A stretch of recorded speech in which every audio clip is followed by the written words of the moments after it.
On a small island in the middle of the Laguna de Bay lies a forgotten yet potentially active volcano.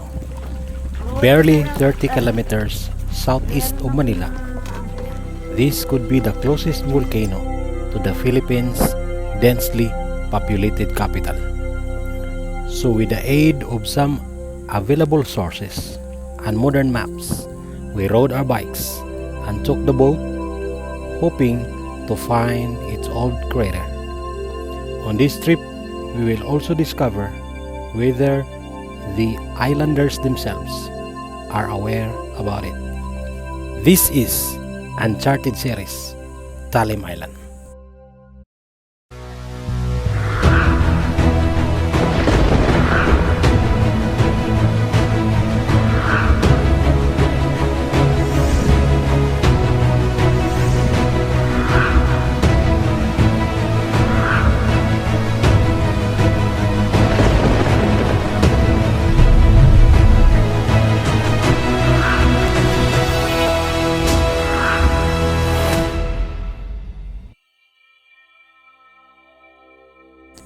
Due to Taal's restlessness recently, one can be forgiven if he loses focus on Taal's sister volcanoes around, especially if one of those have been sleeping for many years.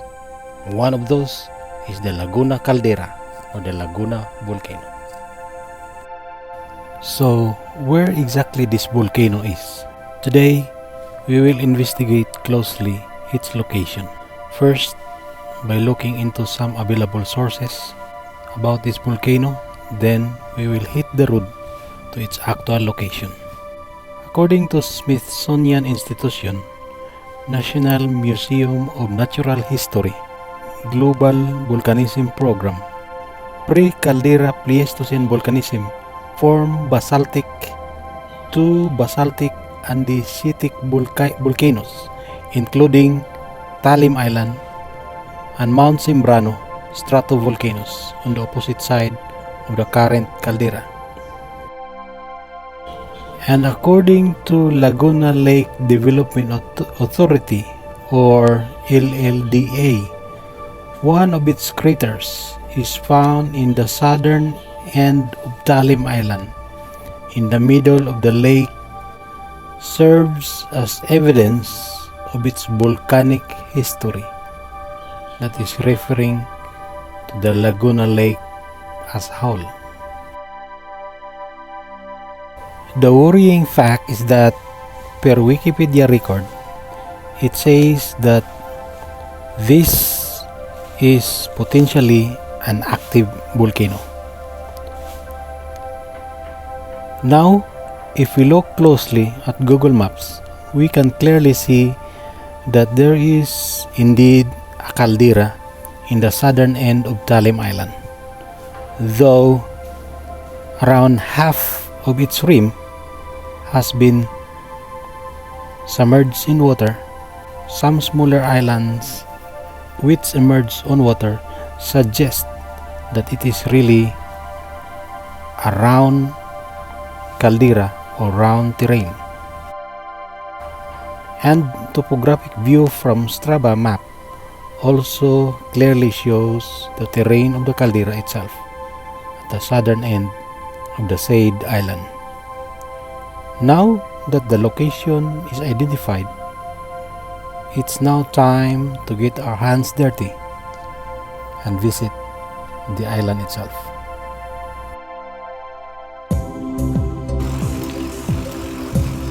Ito na kaming Laguna Port at sana'y makahabol kami sa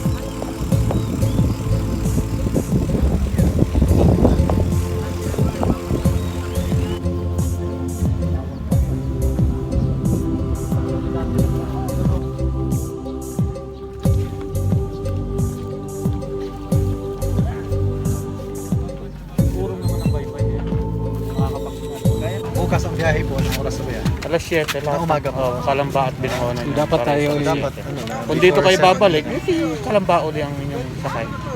Sala na yung one. Boat trips to the southern end of the island are limited.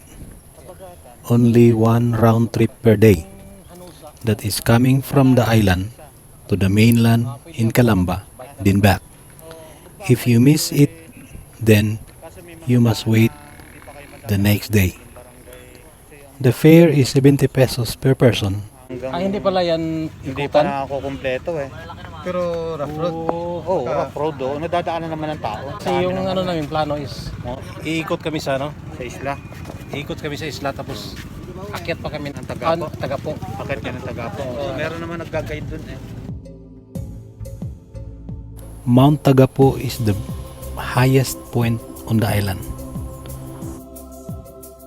Pinanganak. Dito na sa Talim talaga. Ang dagit niya na. Kasi yung sabi nila may bulkan daw dyan eh. Kasi Kasi ito mismo yung Laguna. baka sinasabi nila yung sa crater daw to eh. tabong mainit na may singaw. Oo. Saan yan? Madadaanan niyo po yun. Pagka pumunta kayo may singaw. sa sunod po ng habagatan. Bagatan. Sa gilid lang ng tubig yan. Oo, bye-bye. Bye-bye. Tapos yung hot spring po. Yun nga po yun. Pag nagbumba ka sa poso, ang lumalabas sa tubig na init. So ibig sabihin may bulkan talaga. Talim Island is under the jurisdiction of two municipalities. The western side is part of the municipality of Binangonan, while the eastern section is part of the town of Cardona, both in the province of Rizal. The island has 17 barangays and has around no less than 20,000 inhabitants. Our first stop is Barangay Habagatan. Ito na yung trail nila dito.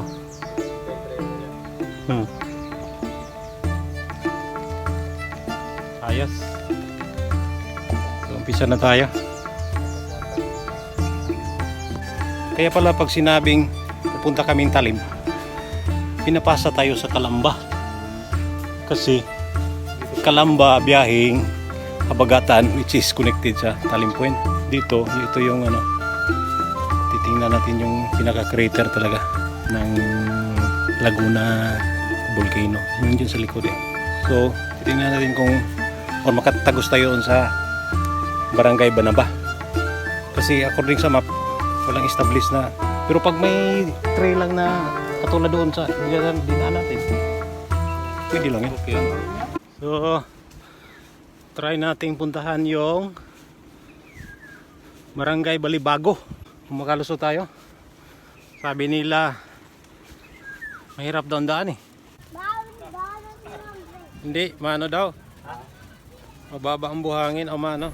After inquiring from the locals in Sitio Banaba, it has been made clear to us that it is indeed impossible to traverse to Barangay Balibago from where we were. So we decided that we backtrack, then view the crater from the peak of Mount Tagapo instead. But from Talim Point to Barangay Hanusa, the jump up to Mount Tagapo is an adventure in itself because there is no established road in some section.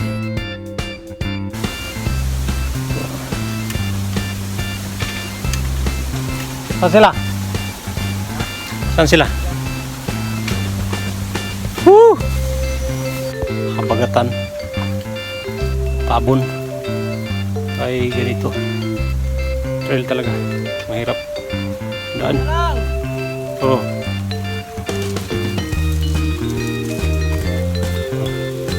Ayos. Pagdating naman yung sopa, kalsada na.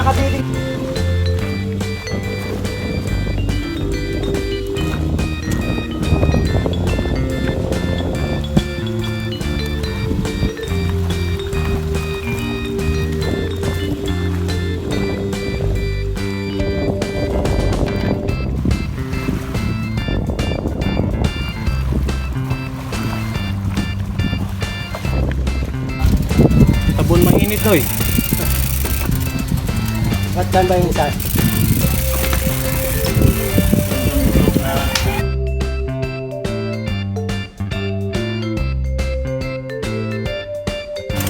Tayo sa tabon mainit. Siguro may mainit talaga dito.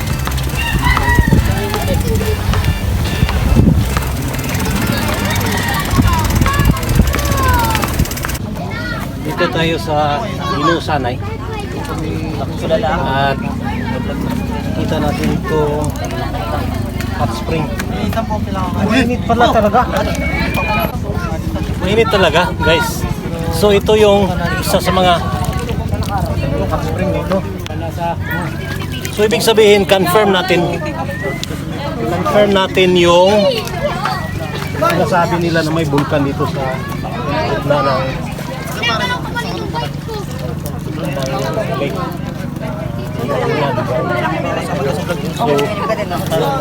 We Tingnan nyo, finally mga kap. found one of the volcanic signs and kind of confirmed the notion that there is potentially an active volcano here. But if you ask the locals, they could not agree of its existence.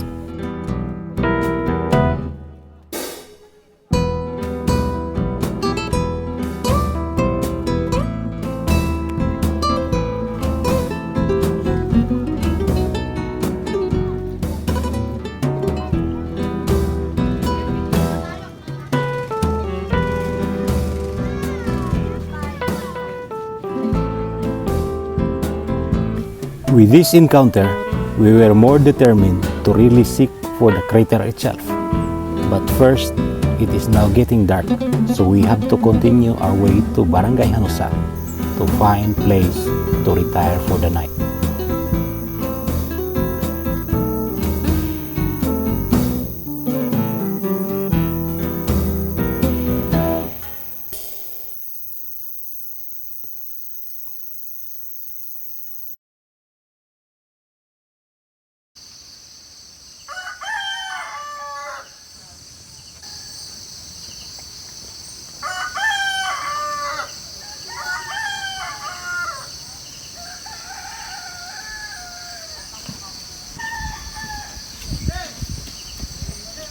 Thanks to the hospitality of the barangay officials in Barangay Hanusa, we had a good night rest.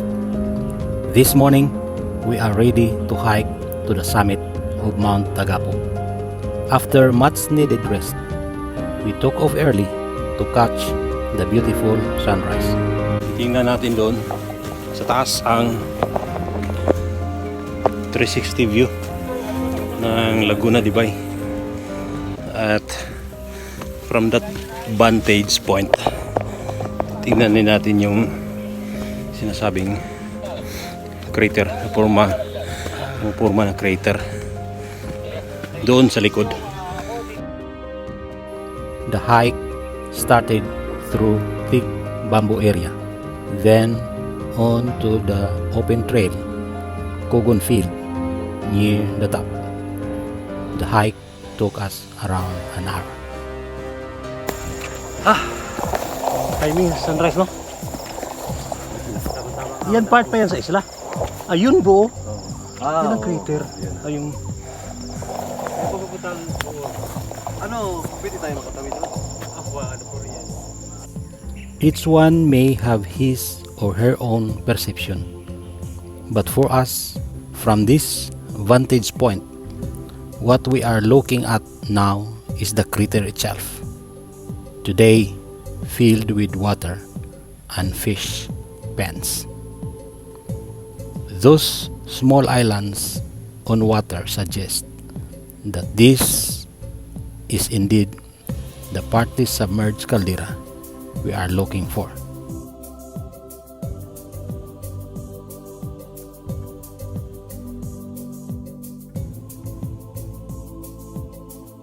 Sometimes, by just looking around us, we gain extra knowledge, and that knowledge may prepare us from an imminent threat.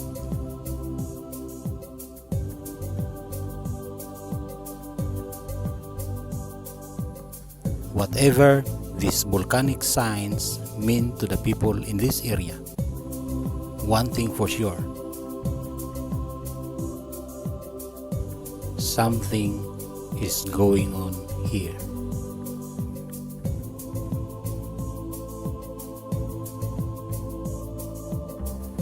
This is Jerson Pikes, and I say, explore life, live curious.